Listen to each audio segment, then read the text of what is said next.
Bam. This is Eric Vickery, and you're watching the Break It Down Show. I love baseball. I love baseball history, and you have hit a spot where I particularly love what you write about it. I do similar things myself, not to the level that you've done it with this fantastic book, but it always amazes me when we look at baseball history how like it's sort of like a Kevin Bacon thing where I am maybe two relationships removed from these people or an event and a relationship and or something like that. Like you mentioned Greg Vaughn in this in your book, right? Yeah. I went to the same community college as Greg Vaughn just after all those guys, Blauser, Vaughn, just after they left. I was there, right? And I wrote a whole thing on Greg Vaughn because he's kind of a forgotten guy, and I put it on Twitter and everything. But we talk about all of that, the scouts that discover these guys, and then you start to realize all of these. And I'm from the Bay Area. All of these semi-pro, independent league teams, minor league teams, and everybody ran through these areas. So it's amazing to me how close and proximate we are to something that happens 80 years ago. No doubt, yeah, and that's something I learned early on in this project was that there's so many layers to the story, and like one guy, Casey Stengel, kind of weaves in and out of the stories of so many of the players involved in the book. So you're right; it's a small world in terms of the baseball world. One of the things too, I've looking at the 20th century, non-traditional major league talent, you can make a decent enough living that you're like, I don't want to live in New York. I'm just going to go play for, the ship fitters over here in Vallejo, or where it's going to be, and really, honestly, do pretty well, be pretty famous, live a pretty good life. No doubt, yeah, and especially like the Pacific Coast League. I mean, back in those days, that was the major league of the West Coast, and in a lot of cases, those ballparks were drawing more fans in the major leagues, and in some cases, they even paid better. So, yeah, if you're from California, why would you want to travel across the country when you could make a good living in your own backyard? When you think also about the early game, and I'm putting that in the anything before 1950 is kind of the early game at this point, but the ethnicity was so important, and not just the color barrier, but in general, like Italians wanted to play, and there are tons of Jewish players early on. Ethnicity was really a big part of it, and it sort of defined that player's journey in a lot of cases. Exactly, yeah. And in my book, I talk about Vic Pachetti, who was an Italian American. His parents immigrated from Italy around the turn of the century, and like many immigrants, his father took to baseball right away and taught his son the game growing up. And in San Francisco back in those days, you had guys like the DiMaggios and Dolph Camilli, who was Vic Pachetti's idol, Right. coming up. So yeah, it was an important part of the game for those immigrants for sure. Speaking of the Bay Area and the early game, I've eaten at Lefty O'Doul's back when that was a place, and Yeah. it's amazing how close we are to this time. What fascinates you when you dive into these newspaper articles and all the things that you like? What grabs your attention? Yeah, I think, for this project, it was the fact that this story had kind of been forgotten over time, and being kind of a lifelong baseball fan and kind of a baseball history nerd myself, just the fact that I had, for the first 40 years of my life, hadn't heard of this incident. There's so much history to the game that even like something like this can kind of fall through the cracks. So I was just interested in kind of digging into who these guys were, where they came from, kind of telling their stories. I'm going to put up a picture here relevant to the story. Here's the manager, and they're showing him with his wife, and they're recovering. This was a national story, and if you watch the stories of the time or read the newspapers at the time, everybody's commenting on this. And I'm sure you were in this text as well, because that's just how it goes. But a story of if today a college bus crashed and fell off a cliff and burned a bunch of people up and everything, that would still be a national story. But I don't understand why this one disappears, because it is so impactful on so many players and so many people. Yeah, it really was. And yeah, it was in newspapers across the country for a few days and in sporting news. And and on anniversaries, like the 10-year anniversary of the crash, there were some articles that ran about it. 20 years, a couple more articles that ran about it. But yeah, it seemed like over the decades, it was kind of just something that kind of faded away. And, as most of the survivors of the crash passed on, it was, became just a smaller and smaller group of people who knew about this incident. So it is interesting how things like that, do kind of fade over time. Whereas, yeah, I think if something like that happened today, you think of like the Marshall plane crash and incidents like that, Yep. a little more widely known, I think. Right. Yeah. It's certainly movie grade material, and just because there's so many characters, it takes a long time for you to set up. This is not a critique, but to set up all of the different characters. And even then, you've got to keep track of them. It's like the first time you watch a movie like Chariots of Fire, you're like, wait, who was who again? You're all wearing the same clothes. You all have dark hair, and it's hard to remember everybody. But there's enough there for a movie. Has anyone secured the rights to this thing?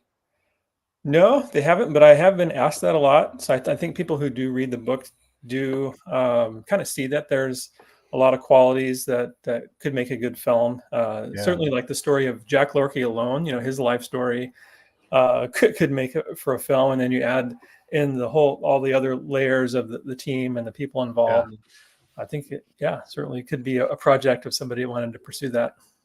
The book, by the way, it's right here, and it's just fantastic. I'll put the link back up so you guys can get it. It really is a treat if you like baseball at all, but even if you just like history of the era, that kind of thing. One of the things we often do is we push the "that was easy" button on the end of World War II, and we don't realize all of the changes. This is like when the war finally comes home and you realize, we've torn some lives apart. There's people who are like, okay, I was going to be a baseball player. Let me try that again. And you do a great job of sort of sussing that out as to, why these guys are in this lower league and what their potential could be. Exactly. Yeah. In 1946, there were literally thousands of guys returning from the war looking to resume their careers. And, now they're 3 or 4 years older. And of course, there are other up and coming young players. So it was really a struggle for those guys to kind of find their way back into the game. For some that didn't happen. And for some guys like the ones in the story, they were still pursuing that dream. And that was also going on in the context of the country dealing with some difficult circumstances in terms of rising inflation. There were like food shortages, many things kind of across the country had fallen into disrepair during the war. So it was an interesting time in the country, and there was a lot to celebrate with the war being over, but also it was kind of a difficult year for sure. Got a stack of World War II grandfather to grandmother letters. And my grandfather was born in Southern California, grew up in Inglewood in LA, and was a fantastic athlete. And that means he's connected to people like Betty White because their high schools played each other. His school and Jackie Robinson's school played a game. They weren't in the same game, but these guys are all adjacent. And when they do go out and they do play things, and whether it's city or pickup or whatever, they're all in each other's orbits. There's so many, I don't even bother naming them all, but one of his classmates is Dottie Wiltz, who just lives around the corner from him. And she basically is the inspiration for the main character in A League of Their Own. Yeah. Played by Gina, what's her name? Yes, yeah. Anyhow, it's amazing how tightly connected because the world was a lot smaller of a place back then. And even though LA seems massive now, back then you're going to end up in the same places. They know each other. They're on the same all-star teams. And my grandfather, he didn't really go the route of playing. He hadn't quite broken through. He was a multi-sport letterman in high school. Same thing in college, in his first 2 years in community college. But then he kind of just says, hey, I'm going to go do my World War II duty and do it full on and not play on a post team. And he became a fighter pilot. So he had a pretty cool job. But not all these guys do that. Some of these guys are like, yeah, I'm going to fight. Some of these guys are like, I'm going to play baseball because that's my job. Yeah, exactly. And yeah, I think, the Spokane Indians were a good example of that. A lot of the guys did fight overseas. Jack Lorky fought in the Battle of the Bulge, whereas some other guys like Freddie Martinez was stationed in Hawaii. So a pretty good place to station and played ball with guys like Johnny Mize during the war. A couple other guys served in the Coast Guard. another guy was stationed in Utah and played for a post team there. So yeah, you had kind of a broad spectrum of guys, like, Ted Williams, another guy who, of course, fighter pilot in the war, and whereas other guys was more just like playing baseball and entertaining their fellow troops. Right, right. Yeah, it's remarkable when you think about all of these different people that go. Ted fights, right? Probably could have gotten out of it, but for whatever reason he doesn't. Then he goes back again for the Korean War. It's remarkable. And then again, like you think about these other guys who haven't quite made it, don't have the luxury of being an MLB prospect or a major player, or maybe someone who's imminent. Maybe they can dodge it a little bit. And I'm saying dodge it. If you get offered to play baseball during a giant war because you're good at baseball. I mean, heck, I played volleyball for a few minutes when I was in the Army. Like, who can play volleyball? And I'm like, well, shit, I can do that. And so you're not dodging anything. You're just like, okay, yeah, you need people to play. I'll play. Sure. Yeah, absolutely. That's I mean, it was an important role. I think sports back in those days, that's what in many ways kept the country afloat. Having something to sort of live for, and having that sort of outlet to for entertainment was important. When you're digging through the archives and you're looking for resources, there's so much of it, and it's very distracting. And we talk about rabbit holes; they're everywhere. If you get into like the newspaper database, it's amazing. Yeah. Like you see these old ads that are great and everything. Have you trained yourself to stay on task? Are you allowed to explore a little bit? Because sometimes you explore something, like I'm reading the newspaper things at the time as I'm prepping for this, and Joe Louis is fighting Billy Conn, and there's all kinds of commentary on that in the same news cycle, right? And so you are looking, you're like, oh, how is this connected? And so how do you manage that? Yeah, that can be a challenge. And actually, that's interestingly how this book came to be. Was that I was researching a player named John Leovich, who I was writing a bio for Saber about this guy who played in 1946, and was kind of just skimming the archives, searched his name and came across the headline for this bus accident.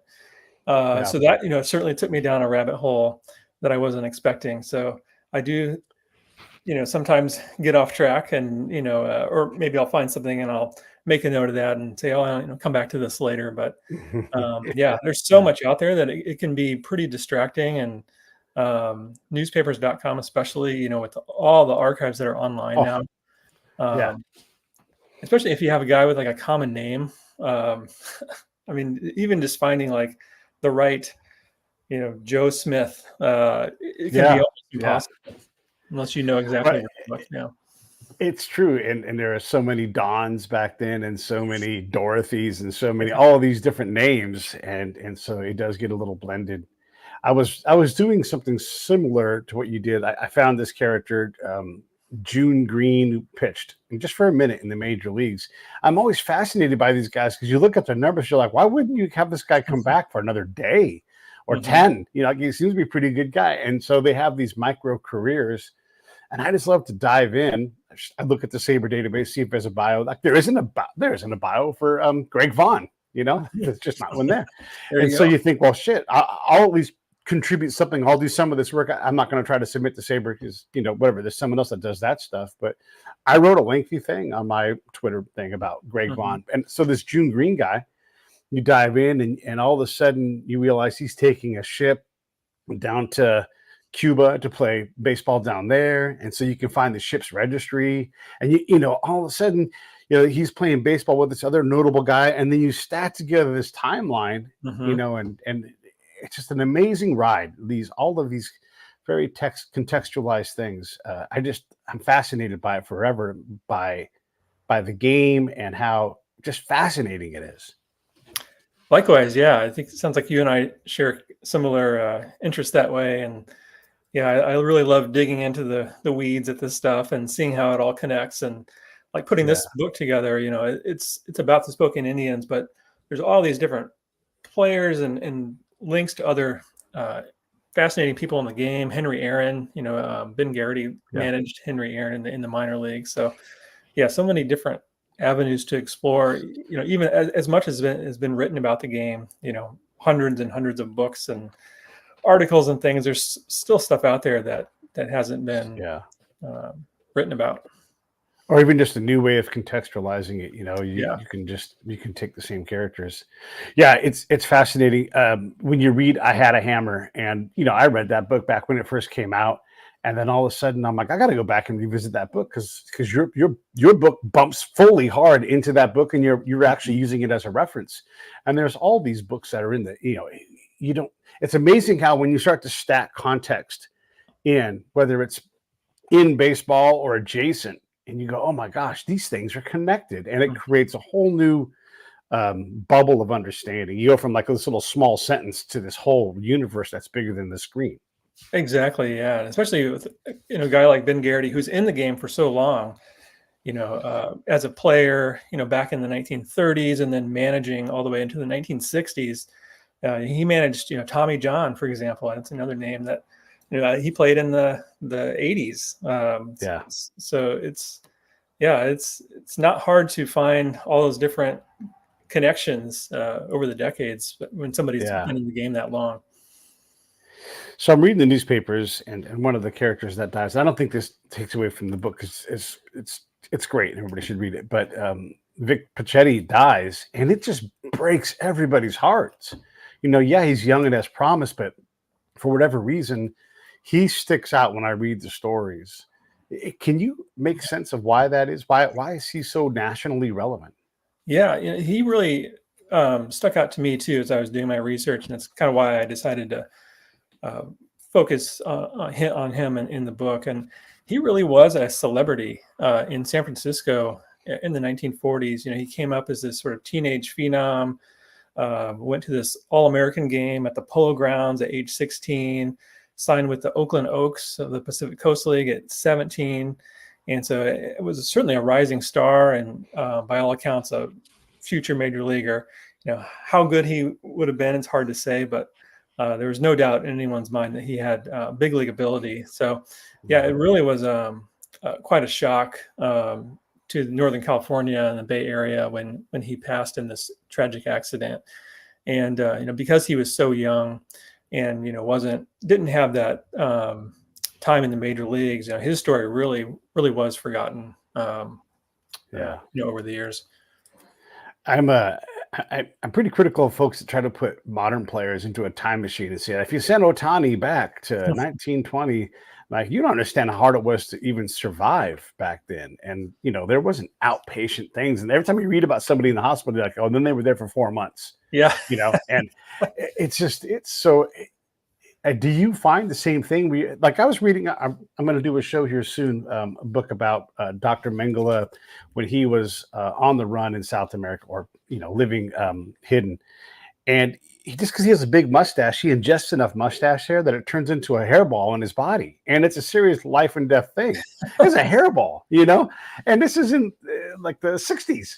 So we forget how hard survival was back then. And, forget Joe Mengele, horrible person, but it does show you just how tenuous life could be even 50 years ago. Oh yeah, no doubt. Back then, there were people getting tuberculosis, or, if you had a appendicitis, that was like a 2-week stay in the hospital. So yeah, times were different. And so yeah, when you try to contextualize that, so could Babe Ruth play today? Well, he was in his era, he was unbelievably talented, despite his physique. So it's hard to say, across generations, who could and couldn't play in different eras. Yeah, when how many kids are raised in a bar until they're so incorrigible they have to be sent to a damn, it's crazy. And then how many times does that kind of kid run into a father who can resonate with them, and I'm saying a biblical, like a priest at the orphanage, how many times does that not happen where like the kid's like, man, and he just stays incorrigible, because that's a lot of people have parents and they go on travel ball. These are kids that are, overloved, if anything. Right. Oh yeah. And so it is really hard to contextualize with the difference between how hard the game was. But do you have a sense, was it easier to survive back then because things were less complicated, it seems like these guys are getting by pretty good on $600 a month. And that seemed like pretty good money in general for back then. Yeah, I think back then, playing baseball was kind of like a middle class job, and most of these guys had off season jobs. I know Ben Garrity like sold televisions during the off season. One Yeah. year, he would coach basketball in the wintertime. So yeah, it was certainly different. The guys weren't spending the winter training, lifting Mhm. weights. They were working to support their families and pay bills. So in that way, I think it was probably more difficult um, Mm. to survive as a player in the game, and it was, I think, also easier to give up the game. If something came up in life, or you could maybe have a little bit of a better paying upper middle class job, or give up travel to be with your family. It was a little easier to do when you're not making the salaries like they make today. Yeah, yeah. I was reading one of the columnists of the era. His name was Robert L. Burns. He wrote a column called "The Bench Warmer," and so their job is to say something that's these are columnists, Grantland Rice, these guys are peers, and so they're trying to say something that is going to be unique. They're syndicated around the nation and everything. And he latches on to just the challenges of travel and how dangerous travel is because teams are starting to fly. You still have teams going on trains. Sometimes they're going 1,200 miles, or more in a bus. And that life is hard, but also it is dangerous, right? These are not modern vehicles. If you were to drive a 1940s era bus around, like this thing is a goddamn death trap, you know, Yeah, compared exactly. to modern things. Yeah, and the highway system back then, the road that connected Spokane to Seattle was kind of like a two-lane highway, going over this treacherous mountain pass in the Cascades. So, yeah, the vehicles were kind of shoddy, and then the road systems too. And in a minor league like the Western International League, yeah, they were traveling Mhm. hundreds or thousands of miles. Pacific Coast League, they were traveling in trains, so a little bit more of a luxurious method of travel in the 1940s. But yeah, bus travel was no joke. Yeah. Were there more bus crashes than we realize, or is this still just a fluke thing in any era? Yeah, there was one that happened 2 years after the Spokane Indians crash in Minnesota, involving the Duluth Dukes, which were a Mhm. Cardinals minor league team, and a few players were killed in that accident as well. The circumstances were a little bit different. That was involving a truck that crossed over the center line and hit their bus head on. But it is a little bit surprising that there haven't been more accidents, just given the amount of travel over the number of years involving different teams. That this Spokane Indians tragedy is still the deadliest tragedy in the history of American professional sports. Is pretty amazing. Yeah. You think about, these are business owners who have the rights to these players, so they're a commodity for them. And Yeah. then, you're like, yeah, you're a bus driver. Go ahead and hop in and drive my most valuable asset around in an old bus, and it does seem a little crazy, especially when maybe air travel wasn't as safe as it is now back then, but still it was, I don't know, man. It seems kind of wild to me. Yeah, exactly. Yeah, and in the case of the Indians, they're the guy driving the bus that day was a 24-year-old guy who had never driven the team before. So now I think teams have their own Yeah. private jets and things. So uh, Yeah. different times. When you took a ride on the Snohomish Pass, what were your thoughts of that road? Yeah, it's part of the road in Eastern Washington is just really flat, and that's kind of a nice peaceful drive. You can still drive on the original US Highway 10 that was still there, but then as you get kind of start rising into the Cascade Mountains, as you get towards Western Washington, it's very different. It's elevation of 3 to 4,000 feet. There are these steep cliffs where you're looking down at a river below. um, so quite, Washington State's pretty unique, and part of why I love living here is just the different beautiful terrain you have. So dry and warm Eastern Washington, then you hit the western part of the state in the beautiful mountains, which um, made for some difficult travel back then. But yeah, it was pretty. I did that trip at the end of writing this book, so it was pretty surreal to kind of relive that journey. Yeah. 78 years after the team did. And reading the book, what I understood that you could see the remnants of the guardrail back then. Is that right? When you drove? Yeah, there are remnants of the guardrail, similar to the one that they would have broke through, is still present along the old U.S. Route 10. They've changed the highway a couple different times over the mountain pass over the years, as that they've replaced it with the Interstate 90. So um, the highway today is not the exact path that the team traveled, but it's Mm, basically the vicinity. So you can be, I was definitely within 100 yards or so where the accident occurred. Um, yes, you kind of got a sense of what they would have experienced that day. yeah. What was your sense of it?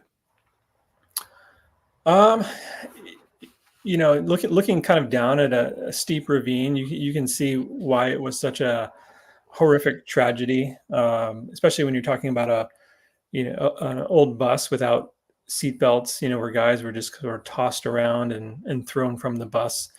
It was sort of easy to see why this was such a horrific accident, and Yeah.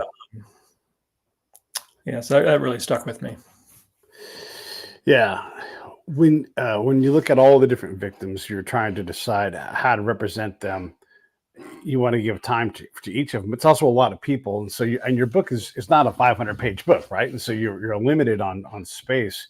How Mhm. did you sort that out on who you were going to give a light brush to, or barely make mention of, versus Vic Pachetti, who you spend a lot of time on?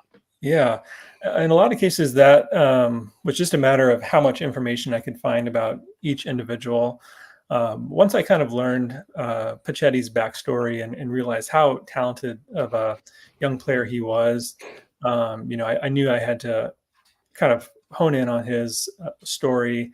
Similarly with Jack Lorkey and Ben Garrity, their ties to the major leagues and to these different guys, Willie Mays and Henry Aaron. I knew their stories were Right. important to highlight. And then other guys like Bob Patterson, which is another one of the kind of young players whose story I delve into. His family provided me with some letters and photos and information about him that I didn't have for another guy in the books, like a George Risk, for example, who was leading the Yeah. team batting. I was not able to track down any surviving family members, and basically what I could find was just on Ancestry.com or newspapers.com about his life and story. So there's a little bit less about him than I ideally would have had in the book, but I was at least able to touch on where every player came from. A little bit about each one. So that was what I Mhm. aimed to do with the book, and then it just so happened that a few people kind of stood out as being central characters. Right. Yeah, and the there's, let's just so you guys know, there's a lot of notes, there's a lot of bibliography work, and so in your referencing, and it's all marvelous. I mean, this is a fantastic book, everybody. Matter of fact, let me show a picture of it to you. Here it is again. Season of Shattered Dreams. Really great history and tons of notes, like I was saying. Websites, ancestry.com. And there people are doing work, and they're doing work at the family level. They're really diving into who Risk was, or whoever it was. You really can find out quite a lot from that resource. What other resources stood out? Well, this accident happened in King County here in Washington. So I went to the King County Coroner's office, for example, and Mm, they were able to provide some documentation that I would not have found otherwise. Similarly, in the Spokane County court system, provided some documents about the settlements that happened after the accident. Um, Other than that, it was a lot of newspapers. I did interview family members who kind of were aware of the story. In the cases of Patterson and Pachetti, had these um, scrapbooks full of photos and letters. And that stuff, I would never, of course, been able to find in any online source or right. newspaper. Yeah, yeah. It's like my stack of 100 something letters here, right? You have to know me to get a hold of that stuff. How hard was that aspect of the research? Because you're talking about something that for a lot of these people, they don't have a living memory of even the person, quite honestly now. Yeah, a lot of it's sort of secondhand knowledge. In the case of Patterson and Pachetti, these are nieces that I got in contact with who, of course, never met their relatives because they passed away before they were born. Right. In other cases, it was, contacting some the players who survived. Their stories extended much further. Some cases even into the 21st century. So their stories were a little fresher in terms of the memories of their family members Right. and things. Yeah, it's wild. Yeah. So back to the question of like how big this project is and how you whittle down to the book size. How do you make decisions on that? I mean, you could have talked about the Buddy Holly crash because there's definitely similarities there where Yeah. Waylon Jennings is like, damn it, I'll let you have my seat. And then he survives and then has this awful survivor's guilt his entire life. Yeah, I could have gone in a lot of different directions. I could have delved into the Duluth Dukes bus crash 2 years later. Right. There was some information I cut about Ben Gehrig just because his managerial career was so long after this crash that, I found out so much information about his career. Then I realized it really wasn't, pertinent to the story. It didn't really drive the narrative of what I was talking about. So, Yeah. certainly the book could have been longer, but I did want to keep it kind of focused in on this team and the people Yeah. immediately adjacent to it. I'm going to go back to the research part of this. When I'm looking at Baseball Reference, which is an incredible resource, so is the Saber site too. But Baseball Reference has some of these players from that year team. They're still alive as far as they know, and obviously these guys aren't. There might be one crazy in a home, but the chances are basically nobody lives. But because there's just not a lot of reference, or someone hasn't taken the time to go populate it. Are these things knowable? Can we figure out if all these guys are passed and find obituaries for them? Yeah, I think Baseball Reference, it stays very up to date for major league players, but in terms of minor leagues, because there have been so many players over the years, they don't keep an up to date database. So you're right, like a number of players on the Spokane Indians roster, if you go to their Baseball Reference page, in most cases it has a birth date. Sometimes it says about 1917, but doesn't have a exact date or a death date. So I think it would just take more effort to keep a up-to-date database for all the minor leagues. Yeah, and really they shop out to Saber the bio. So like, hey, you want a bio? Here's the link, right? Yeah. We just can't do all of this, right? It is. What's another great baseball resource? Like if we're using Baseball Reference and Fangraphs and the Saber site, is there anything else out there you're like, oh man, this is a treasure trove of great things to read about?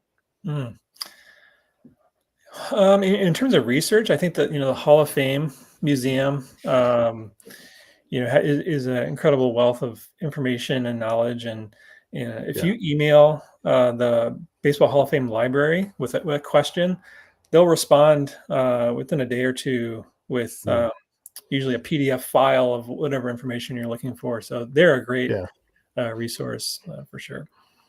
Yeah. When you run through the story again, I'm going back to the research side just because I know what this is like, and you find that next June Green or that next Vic, how do you capture that? I know you say you take a note, but what does that actually look like? For me, like for this story, it was kind of just in the back of my mind when I came across this, and I went to the Baseball Reference page, and you just see this kind of list of 40 or 50 names. And it just kind of struck me that there was, a lot to the story that hadn't been told. And I really, initially it was just sort of a lot of Googling and internet rabbit holes before I ever actually put anything on paper or kind of came up with any kind of outline. So for me, I had to learn a little bit more about the team and the story before I could even begin to sort of formulate, would this make a book? And if I did write a book, what would it look like?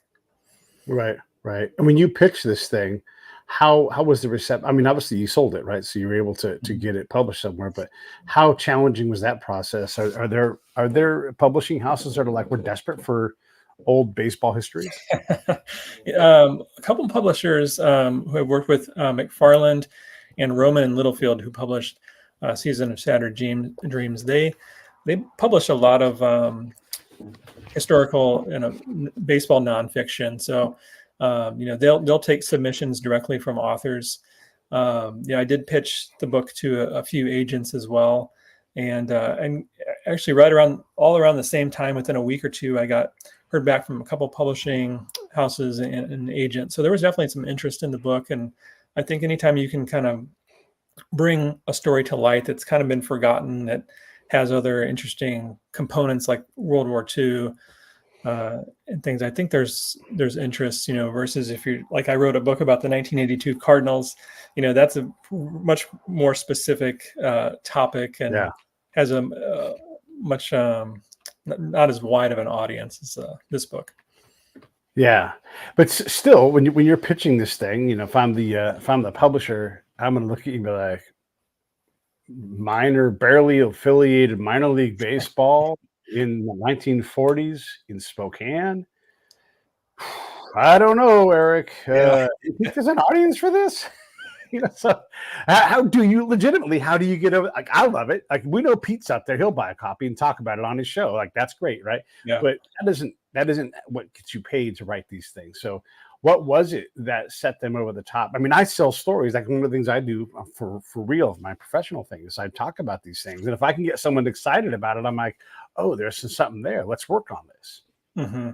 Yeah, I think after I wrote the book, I realized I had to, you have to kind of pitch it and sell the idea of the book. And the fact that it, like I mentioned, it's the deadliest tragedy in the history of American sports, that statement alone says something. Yeah. The fact that when the bus left Spokane that day, there were 16 players on board. When it crashed, there were 15 on board. You had 9 players killed, 6 survived. The crash affected countless lives, the people involved as well as families. So I tried to just sort of sell it as narrative and bring a light, maybe a forgotten era. Also, the fact that it's tells a lot about minor league baseball in that era. There's been a lot of written about major leagues during World War II, but not so much about minor league baseball. So I think I hit a topic that hadn't been covered in detail. So fortunately, I was able to talk somebody into publishing it. Yeah, no, come on. It's a great story, but it's interesting because you can love something and it can genuinely be great, but if it doesn't work, it doesn't work. If you can't sell it to somebody, great. Yeah. If they don't think they can sell it to somebody, it's like that. I appreciate you writing that book. Things come about. Have a good day. That's how that goes. And that's really where, even if you write the damn book, right? There's 1,000 ideas behind. You and I both have 2,500 books between the two of us that we have not written, that are never going to get written, right? And so, even though the idea survives and it gets to like, can I sell this? Can they sell this? That's still such enormous chasms to get across. Oh yeah, for sure. And yeah, when you spend a year on something, you want somebody to read it. So yeah, you don't want to write a book that's going to not appeal to an audience. Right.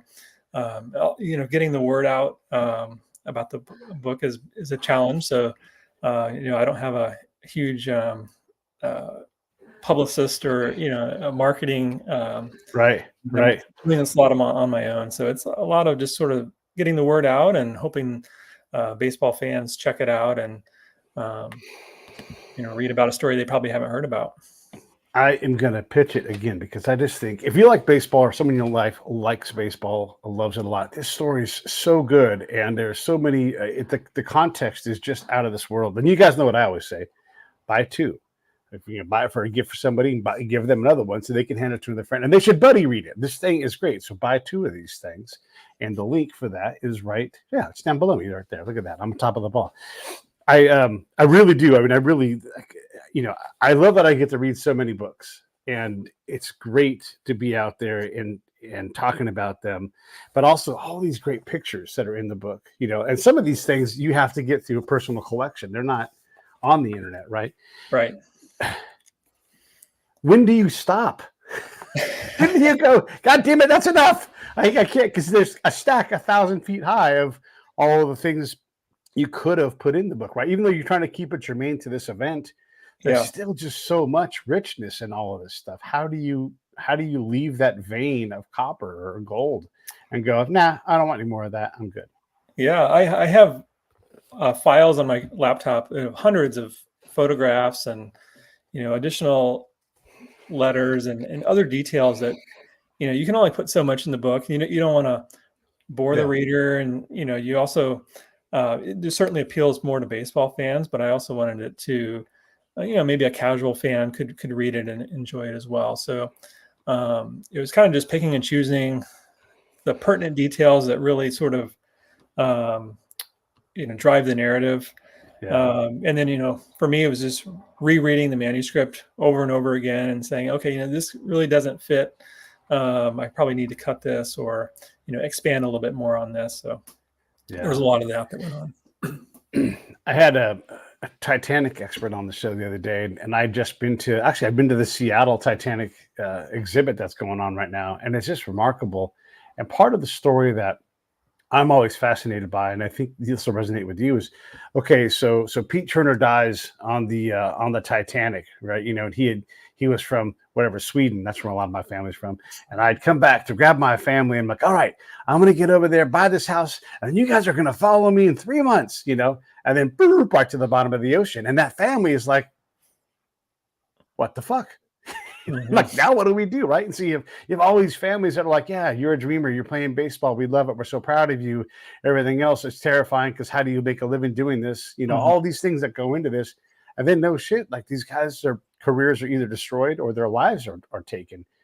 Then the family has to live and go on, or the player has to be like, I can't play anymore because I destroyed my whatever it was, like the player who was drafted by the Lions. Yeah. He had to do something else with the rest of his life. He wasn't ready for that on the 23rd, but on the 24th, everything started changing real fast for him. Exactly. Yeah. And for each person involved in this story, it definitely changed the course of their lives. And in a lot of cases, they didn't talk about it. The guy you just alluded to, Irv Kanopka, I actually got in touch with his son, and his son really didn't even know much about Irv's life or career. He actually later changed his name, and his son didn't even know why he changed his name. So there's, something like this, changes the course of lives, and sometimes people involved sort of keep those thoughts to themselves, and we don't actually always know the whole story, which is like in this book why there's more about some players than others. But it had unfathomable in terms of like the Pachetti's mother, for example, that this was her oldest son. She had just lost her husband a year before, and now this happened, and it was something that she never got over. Right. So it was that was something that coming into this project, I was kind of focused on the baseball side of it, but I quickly realized that there's this really impacted a lot of lives, and that's needed to be an important part of the story. When you read the letters, the day-to-day letters that these guys are writing, because they're not writing it for us, they're writing it for their loved one, and maybe they're scratching out a note in the minutes before they go to bed or whatever. But it's really impactful, and a lot of these letters are very mundane. But it's our job to go, what is this person saying? What does this mean in the story? Because I can't just take 100 letters and just print them all, because you're going to get bored to tears by that. Yeah. But it is, it is them being alive when you're reading that letter. And I find that when I do these things, there's a weight on it, on me, like nostalgia gets a little poisonous if you're in that lake for too long, but also just in general, no one's ever going to write about whatever, pick any one of these guys ever again after you've done this, Yeah, those letters, those are amazing to read, as I'm sure like the letters that you have from your grandparents. It really gives you a snapshot into day-to-day life that you can't really get otherwise. Like you said, there's some of these details are kind of mundane.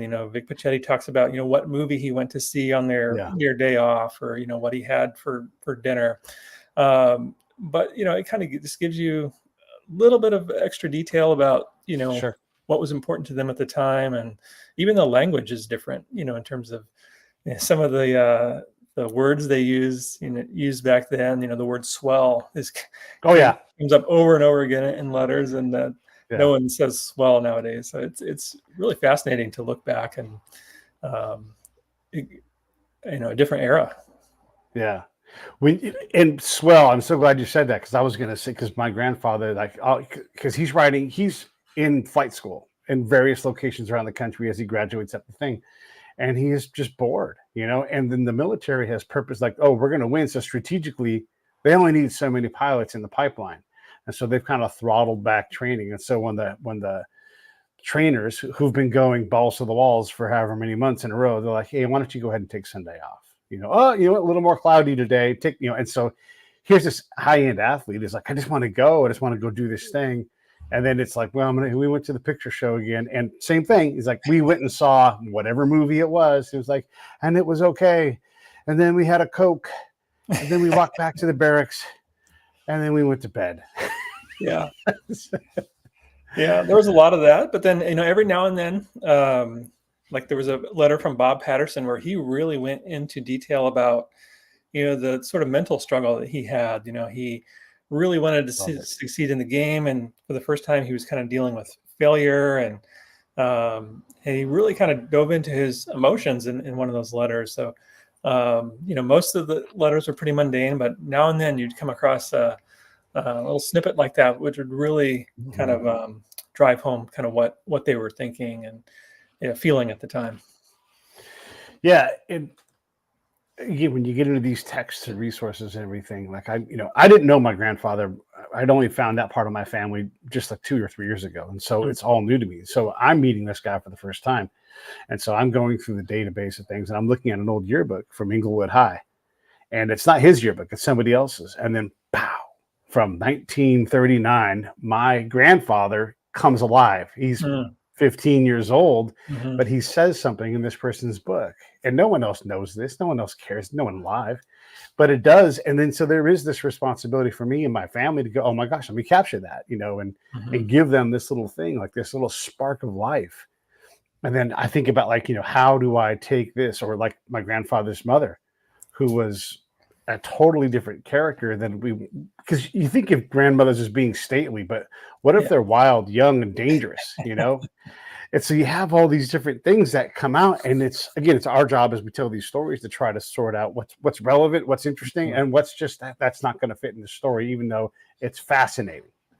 Yeah, exactly. And that's so much more than like you could get from photographs. If you just looked at a photograph from a yearbook, that wouldn't have as much meaning as seeing something written about that time. So it adds a whole nother layer to it.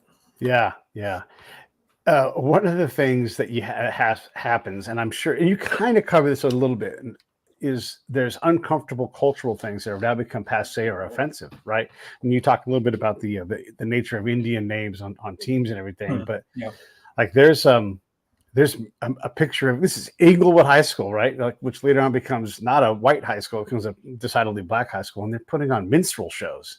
And so my grandfather's friends or peers, they're like doing this minstrel show, which they all went to because that was what you did back then. And so there are all these things, like the smoking in bed. No one smokes in bed anymore. That's in your book, right?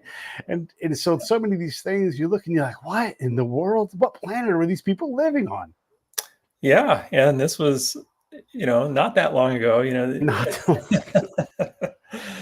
But yeah, I think it's for me that was, I bring up the team name Indians in the epilogue, just because for me it was kind of like this sort of elephant in the room, that I felt like I at least needed to address. And I found it interesting that the team has actually collaborated with the tribe in recent years to kind of honor their history, and that's why they keep the name Indians. But for me, I didn't felt like I needed to address that in the book. It's challenging, though, with that name thing, because look, I think Indians are cool, and I don't want to lose them because people are getting offended. And a lot of times those people aren't even the people. They're just people. You went to Illinois, right? And for a long time, Chief Illiniwek was the mascot. And what seemed like to me, from my limited knowledge, I used to live in Chicago, was they had done a pretty good job of like being respectful and working with the tribal histories and people. But now even he's gone, right? And so how do we tell these stories? How do we protect? Like, I still call the Cleveland Indians, unless I'm talking about them today because they're the Guardians, right? Mhm. And so, like, Bob Feller didn't play for the Guardians; he played for the Right. Indians. I just don't think it's all that offensive to talk about it in that way. But maybe that's just me being a jerk. But there's all kinds of names that are problematic. Like when this conversation kind of started in the late '80s, early '90s, it's like you would never call a team the Catholics or the Jews, and I'm like, well, what about the goddamn Padres and the Saints? And then there's Yeah. a hundred religious names, you know? Exactly. Yeah. Yeah, it's an interesting conversation, and there's really no right or wrong. I think fine that people have their opinions, and Sure. I think it's good to have a dialogue about it. And in some cases, I think some necessary changes have been made. In other cases, it's maybe kind of gone a little too far. But yeah, it's sort of an interesting part of our cultural fabric. When you look back at that team, almost all those guys have aspirations to get to a higher level, even if it's PCL, because we'll consider that major league for the Yep. terms of this purpose of this conversation. If those guys don't die that day, how many of them legitimately even get to that PCL or even major league level? I mean, because it's not going to be all of them. It's going to be less Right. than half at most. Yeah, I think a few of them definitely would have played in the PCL. A couple of the younger players in particular, Bob Patterson, Mhm. Freddie Martinez, George Riss, they were all in their early to mid 20s and performing very well. So it was only natural that they would have probably at some point gotten a call up to the Pacific Coast League. The best pitcher on the team was Milt Cadena. He actually did get called up, but he was one of the players who survived the crash, and he was not on the bus that day, but ended up pitching a ton when the season resumed that year, and actually blew out his elbow. Um, Yeah. so that's kind of a sort of a side story within the story. But I think he probably would have, had the accident not happened, and he stayed kind of on a more normal pitching schedule, Mhm. had a good shot. As far as major leagues, I think Pachetti certainly would have made the majors. Maybe one or two other guys. And Jack Lorky's kind of a good example of that. He was one of the better players on the team and ended up spending 7 seasons in major leagues with the Giants and Phillies. Yeah. So it just kind of goes to show that there was certainly major league talent on the team. Yeah. Yeah. You talked about you referenced his wearing the red, I think it was flannel shirt that represented Yeah. the team and everything in there. What about that made that important to the story? So yeah, Jack, when he said goodbye to his teammates, when he learned that he was getting called up to the San Diego Padres, he um, had this red flannel shirt from that day that he either was wearing or took with him. So that shirt had a lot of sentimental value to him. So even when he got called up to the major leagues, he would wear this red flannel shirt underneath his New York Giants jersey. So it kind of stood out, and he let people know that it kind of had this importance. Although Jack was very always hesitant to talk about the crash or anything Yeah. relating to it, but clearly it had a lot of meaning to him. The fact that he continued to wear this red flannel shirt under his uniform for quite a while. Yeah. Yeah. And there are baseball players have these things, right? Like John Franco, I don't know if you recall, but he had a shirt, I think it was from the New York Fire Department, that he wore throughout his career. And it was Remember like that? Yeah. just barely there. It was Mhm. like almost completely tatters, right? But he needed to wear that for different reasons, obviously. But there are things that matter to these guys that allow them to be the person they need to, because it's scary to be on a Major League Baseball field. If you need some kind of a thing that's like, I always wear this, I always do that, so that you have your path. Sure. Yeah, it's crazy, but that's needed. Yeah, and and Jack, he had the nickname Lucky Lorky after surviving this accident, or I should say, narrowly missing being involved in the Yeah, accident. And I think in some cases this was kind of like his good luck charm and his way of kind of honoring his teammates, including 2 of his roommates who were killed in the accident. I can't. It's so, and I don't want to ruin the book for anybody, but he gets called up. And so that's why he's on the bus, everybody. He's on the damn bus. And they're like, hey, you've been called up. And so he gets off the bus Hmm. and survives. That alone is just like such a mental hit, like you should be dead. and you're not. Why me? And all these other things, right? And there's like this debt that you have to pay. I totally could see that being something that he has to reckon with the rest of his life. Yeah, and that was just one of several close calls with death that Jack had in his lifetime. Of course, he had served in the war, and then had this other near plane crash he was involved in upon returning from the war. So he had a really remarkable life, and it was never comfortable talking about these incidents, both in the war and in the Spokane Indians. He, reluctantly gave an interview to Sports Illustrated in the mid to late 80s. I think that was one of the few interviews where he actually talks about his involvement in the story. Yeah, and by the way, anybody who hasn't seen it, the Sports Illustrated Vault is incredible. It's got all kinds of just amazing, great writing, first of all, but all these stories are out there, and you can read them, and you definitely should. You should also get this book. Where did I put that thing? It's right here. You should get this book. Oh, wait, that's not the right one. I got a lot of books on my table. There it is. The Season of Shattered Dreams. It's so good. It's so good. And the link is going to be right down below me right there. You guys should get that.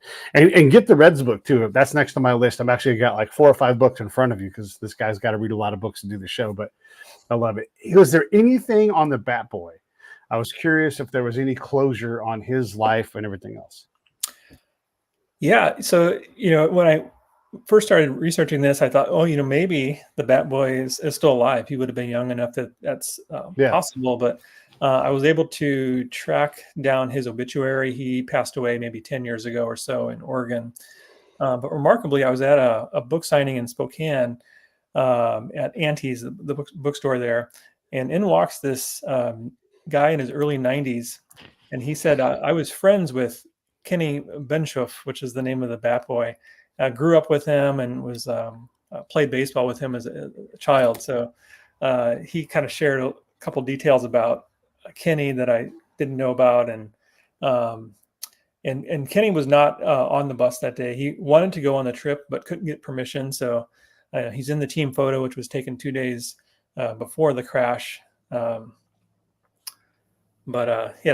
kind of a little bit about his stories in the book. Yeah. The picture itself, providential. Mm-hmm. What do you attribute that? So just for the audience, the press secretary guy who does all the bookings and takes pictures and stuff is like, hey, we're going to get the team photo done. And it's way earlier than what he normally does. Mm-hmm. And it's, literally hours before these guys get on. It's no time at all. And they're on the bus and that's it. The team will never be the same again. Right. So why do you think? What can you attribute that to? Is this the hand of God? I don't know. What do you make of that? Yeah. That certainly comes to mind that there's, some higher power involved here. The fact that, this photograph preserved this team, like you said, just hours before the accident. It was really the only team photo that they had. There were individual photos of the players, but this was the only team photo involved, and it was so close to the accident. It was just remarkable. Yeah.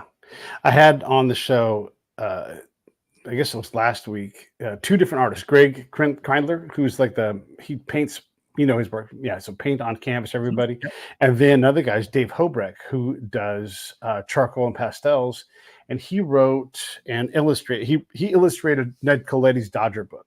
And it's just these gorgeous things. I put these guys together and they both knew each other's work, but they do stuff like take what you found and they bring it to life with art. And it's just another amazing. So we have words, we have, fine art, like with the paintings and stuff. It's just an amazing collection of things that take these stories and give them depth. There's something about old baseball pictures where if you give them what they need to pop off the screen, they jump alive. And I don't know why it is. And look, someone who doesn't care about baseball doesn't give 2 shits about that. But for those of us that love baseball, just seeing that classic, like that Ty Cobb colorized and brought to life from an artist's point of view, like really, it's amazing. Don't you think? Oh yeah, I couldn't agree more. And it really, puts you in the moment like you wouldn't otherwise experience. And, it's one thing to see black and white, but to see a colorized photo of that era is something. And I wish I could have gotten some of my photos that I use in the book. Colorized. That would maybe give me a different perspective. But yeah, the detail that you can find in some of those old photographs is amazing. Yeah. Well, I don't want to take too much time, but is there anything coming up next for you? Yeah, so I just kind of have been promoting this book for the last several months, and I'm kind of starting to dive into another project. It's all, of course, baseball involved. So going to start really digging into that here in the fall and winter, and on to the next project. I love it. I love it. Well, when you want to, let me read that Cardinal book and come back and let's talk about those Runnin Redbirds, because they were great. That'd be great. And yeah, anytime you have something to talk about, it'd be great to have you on. I love the book. I love what you're doing. It's right. It's, if I had more time to write about things, it would be what I write about. Because I love those old baseball stories. Yeah, likewise. Yeah, it's a great hobby and something I enjoy passing the time. I do work full time, so this is not my full-time job, but it's a fun distraction. Yeah, it is. It is. Could it become your full-time job? Probably not anytime soon, but as I kind of get a little bit closer to retirement and able to cut back on my hours, it's something I'd like to spend more time on. Yeah. Well, I hope that you get to do more of it, because it's fantastic. Everybody, this is Eric. Go get his book. The link is going to be down below here. I'll do it one more time just so you guys can see it. It's at the end of the show, and then I'm going to run these credits, Eric, and just hang on. I'll be right back to you. Okay. Hey, thanks for watching the show. I really appreciate it. Right here, you can subscribe. Please do that. It makes the show grow. Hit that notification bell so you know which incredible guest is coming up next. Down below is the PayPal link. You can put a small subscription in. That is an enormous help. All that money goes right back into the show. And then right up over here are the next episodes you should listen to, curated by yours truly. Thank you so much for watching the